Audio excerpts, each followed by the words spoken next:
নাইম নাইমা নাজনীন নিজা আপনি জানতে চেয়েছেন কাফনের ব্যাপারে টুকরো স্মৃতি হিসেবে ঘরে রাখা কি গুনাহ।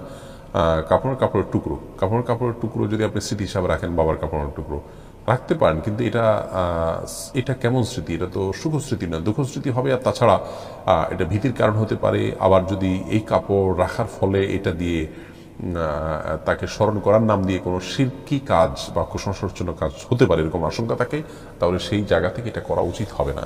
আর তাছাড়া কাপড়ের টুকরো দিয়ে অনেক জাদু টাদু ইত্যাদি ব্যবহার করে, এই সমস্ত সম্ভাবনাগুলোর কারণে এটি না করা উচিত হবে।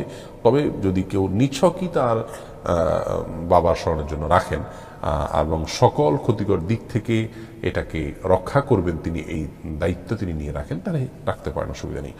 আলমগীর হোসেন জানতে চেয়েছেন পোস্টমর্টেম করা যাবে কিনা একটু বলবেন প্লিজ। পোস্টমর্টেম করা উচিত নয়, ইসলাম শরীয়তের দৃষ্টিকোণ থেকে এটি অনুচিত কাজ, অন্যায় কাজ। আমাদের দেশে এটি করা হয়ে থাকে এবং এর আইনি ভিত্তি রয়েছে, যদিও ইসলাম শরিয়া এটাকে অ্যালাউ করে না। দায়িত্বশীলদের উচিত ইসলামী শরিয়া যেটিকে অ্যালাউ করে না মুসলিম প্রধান দেশে সেটিকে না করা, এবং যে কারণে বা যে যুক্তিতে এই আপনার পোস্টমর্টেম করা হয় সেই কারণটি অন্য কোনোভাবে আপনার সলভ করার বা সেটাকে সমাধান করার চেষ্টা করা উচিত। আমরা যে কোনো সমস্যার সমাধানের জন্য কোনো একটা পথ যখন বন্ধ হয় বিকল্প পথ খুঁজি, অতএব এখানে বিকল্প পথ খোঁজা উচিত।